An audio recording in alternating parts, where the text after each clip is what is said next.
Welcome to this episode of BenchTalk. At the time of this recording, it's December 2022. We're at episode 31, and I'm really excited about that. I'm excited about the direction of where BenchTalk is going, and as well, me, Jackie Mitchell of Jackie Mitchell Career Consulting, where I'm going as well. You know, you're going to see a lot of changes in the upcoming year and beyond, which is a good thing. My hope is that with each upcoming episode, you'll see our pivot and shift to more topics and special guests aligned with our focus on leadership and professional development. And of course, life. We'll still talk about everything in between as it relates to us as high achievers, leaders, women, top performers, and all around amazing women that we are. So claim it. So with that, as we sit here on the bench, let's get into it. Let's spend the next 20 minutes or so on the bench talking about the effects leadership has had on us and what companies can do to start paying attention to their most valuable assets, their people. We're at the time of the year, like I said, this is December 2022 at the time of this recording. So we're at the time of the year when companies want to start showing gratitude to their employees for the work they've done all year long. They usually start by giving stats on how well or how bad the company is doing. They'll attribute the spike in sales or revenue to each and every one of you, air quotes, or they'll attribute their decline in revenue to the market conditions and speak of areas of opportunity for the upcoming year or quarter. This is typical. I want to talk about the effects these emails, these town hall meetings, or just the communications they have on each and every one of you, of us. Great companies miss the mark. Every year they miss the mark. Leadership will receive and read reports all day about how well the company is doing. They'll trace it back to many variables and factors. Why? Because they love data. They collect it. They collect it all day long. They slice it, drill down, drill up, consolidate, export, transform, and load it into highly expensive systems that create beautiful charts that can explain just about anything. So, you know, in crime stories, they say, follow the money and it'll tell the whole story. Well, when it comes to business, follow the data. It'll tell the story. Argue with me on garbage in and garbage out, but it'll still tell the story. It'll tell the story of your gaps if we're talking about garbage in, garbage out. But I'm not here today to do a deep dive on data analytics. I want to deep dive into data that most companies do not collect. They damn near neglect it. Employee data, not demographics. I'm talking about employee data that tells the story of how well you are doing as a people company. How well do you treat your employees, and how well is your leadership team leading you to success with your employees? I said I wanted to talk about the impact of leadership on its employees. This is going to be a two-part series. I'm going to focus on the impact and problem here in part one, and in part two, I'm going to focus on the solution. So let's dive in. Head first, bad leadership and quiet quitting. Let's focus there. So here's the impact of bad leadership or ineffective leadership, if that's an easier pill to swallow. Here are the impacts: high employee turnover, attrition, mediocre results, very few top performers. Management is not leadership. They are not synonymous. This is more of a definition rather than an impact, but there is an impact here. No open door policy or safe space for employees to turn to without the feeling of retaliation. There's no trust. Mistakes and failures come with disproportionate consequences. PIPs that don't work. And PIPs, what a PIP is, PIP stands for Performance Improvement Plans. So how do I know that these are the impacts of bad leadership or ineffective leadership? As someone who supports high achievers with their career goals, I've heard the stories, good and bad. Someone with 20 plus years in tech, I've experienced some of this to a certain degree. And as someone who is in a leadership role, getting things done through other people, I know what I talk about. I want to dive a little bit more into the impact of ineffective leadership. When you have ineffective leadership, the things that I just listed or just listed out, high employee turnover. That's a big one. High employee turnover. Are we looking at that data? Are we tracing that data back to any particular department? Are we tracing that data back to any particular event? Are we tracing that data back to any particular manager? Are we tracing that data back to any particular leader? Another thing that I want to point out with the list, I'm just going to pull a few key things. Mediocre results. When you have ineffective leadership, it's very hard, very challenging, I would say, very challenging to have a team collectively that's a winning team. If you're ineffective as a leader, more times than not, you will be ineffective in producing results. You'll be ineffective in hitting your goals. You'll be ineffective in realizing objectives. Are we collecting that data? We'll call them KPIs, key performance indicators. Are we really looking at that data as it relates to our effectiveness as leaders? If not, you will miss the mark every time. You will miss the mark in being a great company, not by the products or services that you sell, but by the people that you serve and support, and those that serve and support you. Are we looking at these indicators, this data? If we're not looking at this data, there's no way we can tell as leaders, are we really doing what's best for the organization? Aside from having amazingly great products and services, you can't have that and have miserable employees. And we're going to talk about that a little bit more. But, I've been on both sides, and it has always amazed me and bothered me as well that there are people in key positions who completely miss this mark. Like I said, you can have a company with an amazing disruptive product or service and still have shitty leadership. It'll only go so far. And history has proven that. And we've still not learned the lesson, nor are we collecting this data. And it's really not difficult to collect. A lot of it is subjective, but we want to look at subjective data because it will start to tell a story. You'll be able to start to connect the dots. Things aren't adding up here. Why isn't it adding up? Let's start talking to our people. Let's start listening to our people. Let's start utilizing the information that they are providing and see how do we connect the dots, right? So look at what's happening in some of the top companies in the news today. Tech companies, right? I don't even have to name the names, but you see what's going on at a macro level. Times have changed so much in how companies attract top talent.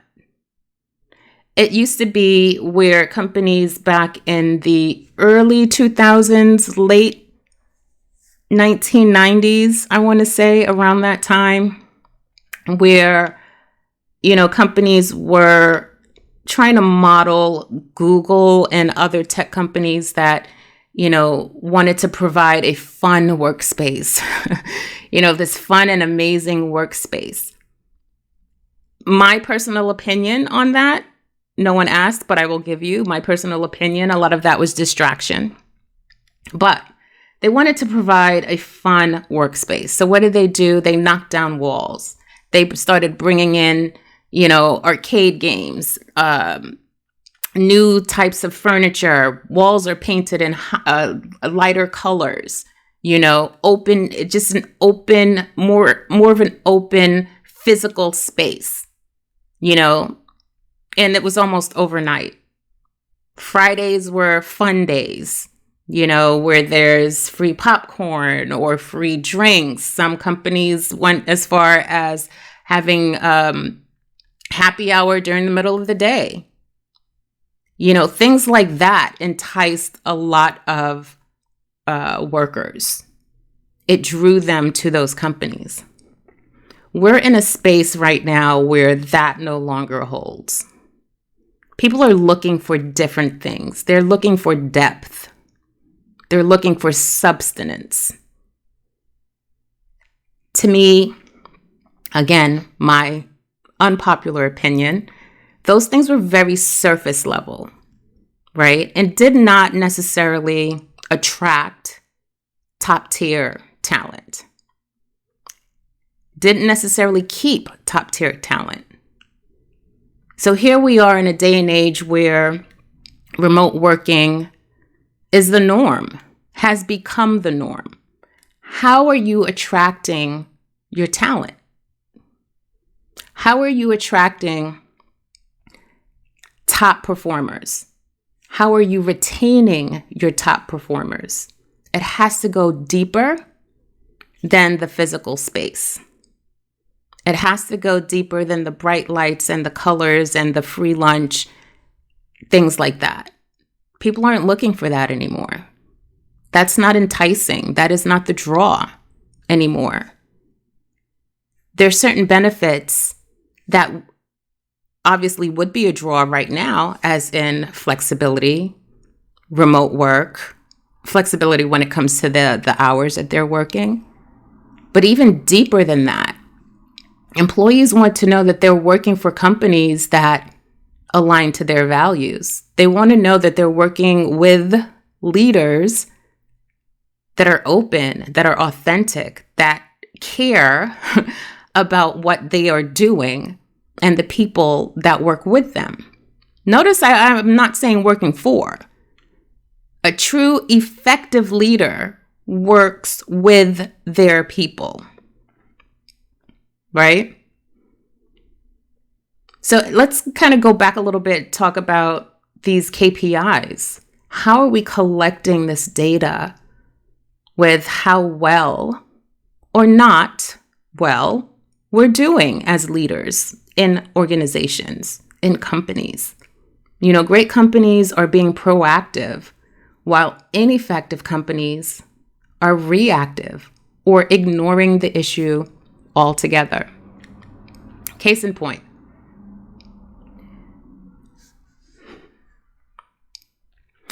You've labeled an employee as a problem or mediocre, not cutting it, not living up to expectations. But when you brought them in, they were the jewel, a gem, a top tier employee you couldn't wait to get on your team. You only noticed over time that their performance has declined. Your first thought is, what does this employee have going on at home?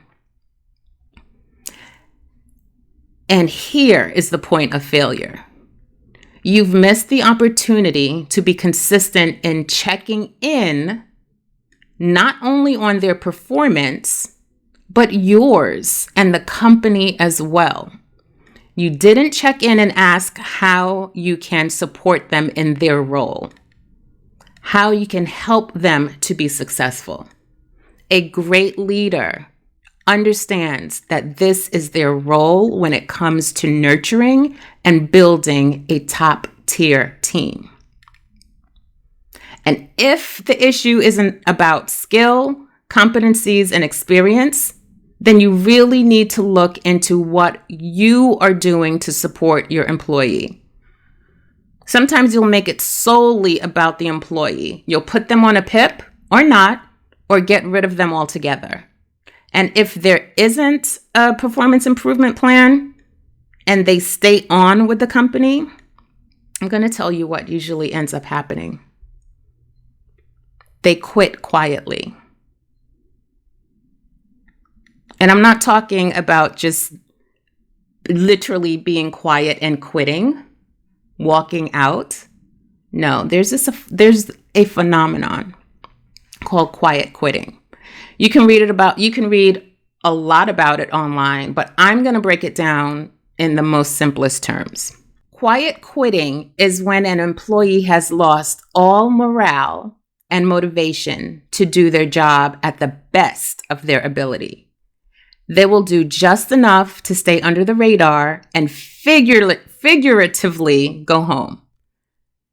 They'll do this until something better comes along, or until they aggressively begin a job search for a better opportunity that wakes them up and gets them excited again. Quiet quitting. Quiet quitting happens very often. When you have a top-tier talent, top performers, high achievers quietly quitting, they've quit on you months before you've even noticed. Maybe even years before. And this snowballs into low morale. It impacts other employees. And most of all, as it relates to the company, it will impact the bottom line. So what's interesting to me is that I've had conversations with people at all different levels of various organizations. And I'll ask about the morale. And, they'll say morale is low. Morale is low. And as I look back on it, we didn't have a name for it back then. There's a name for it now, quiet quitting. That's what we've seen. There's a name for it now. And what are we going to do about it? Why is morale low? A lot of times it has nothing to do with salaries, things like that. A lot of times it has to do with the environment. The environment that employees are working in is created by leadership. Those who are in quote unquote power, those who are in positions to make really key decisions on the direction of the company, the culture of the company, how we act, react, and how we behave as a company, what we tolerate, what we don't tolerate, all of that comes into play when we're talking about company culture. It's interesting where you'll, people go on interviews and it's like part of the interview is to see if you're a fit. I always find that very interesting. Define the company culture. Truly define the company culture first before you start to talk about if someone is a fit. And when they're defining the company culture, very rarely do you hear them speak about values as it relates to leadership style. And I'm not talking about leadership styles that you can find off of Google, many different leadership styles that have a name. I'm talking about the personalities and the behavior of those in key positions. That's the culture. That is the culture. And I know I'm going off topic, but that is definitely the culture. So think about the last time you've been on an interview and or was, in the interview process, and you're either told directly or indirectly that, we're going to see if this is a fit or it wasn't a fit. Why wasn't it a fit? Were you asked questions, and did you ask questions about the different personalities? How are things managed? How are failures welcomed? That may sound like an oxymoron. How are failures welcomed? What role does leadership play in certain events, right? And leadership could be at any level. Doesn't have to be at the C level. Could be at any level. Because in what I do and how I do it, as far as supporting professionals in their career, we look at ourselves. And that's what this is about, looking at ourselves. How are we showing up? What are we doing? How are we reacting? Are we reactive? Are we proactive? Are we authentic in what we do? Do we know our values?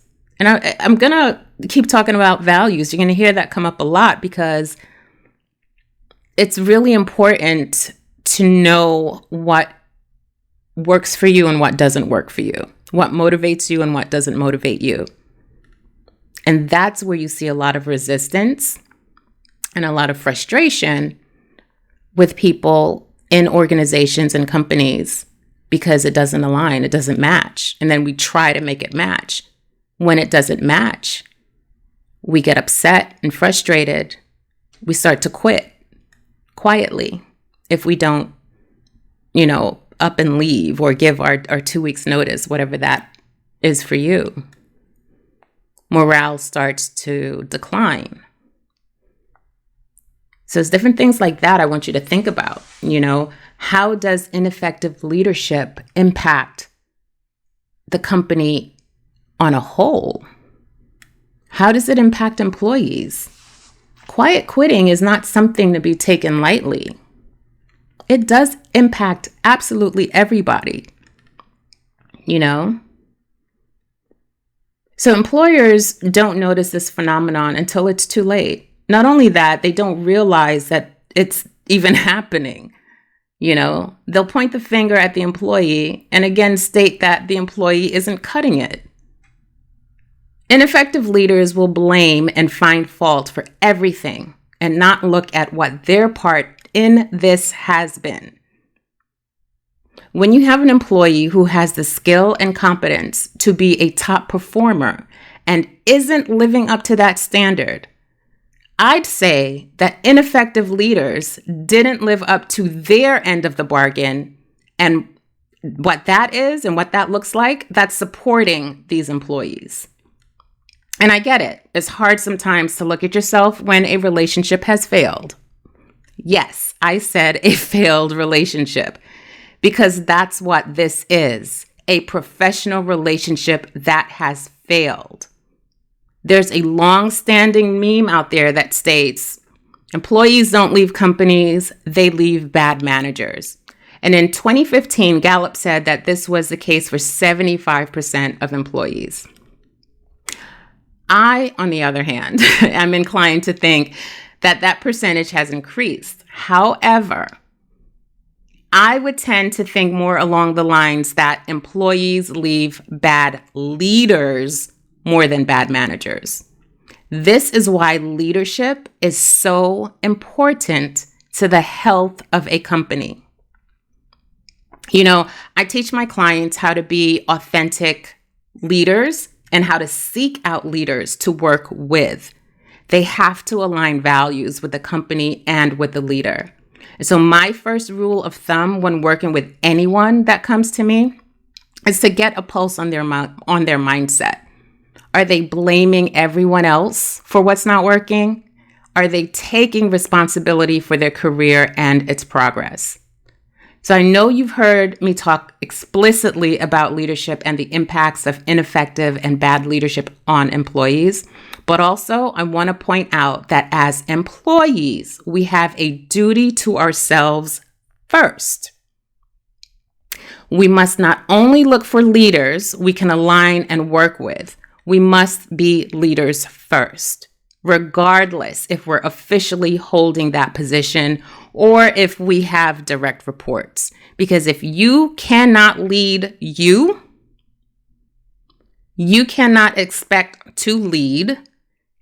And also, you would not understand the values, the skills, the traits of what a true effective, efficient leader looks like at the core, not on the surface, because there are key things you would be looking for, right? So although there are many factors involved in quiet quitting, it's becoming more and more prevalent, and we need to ask ourselves why.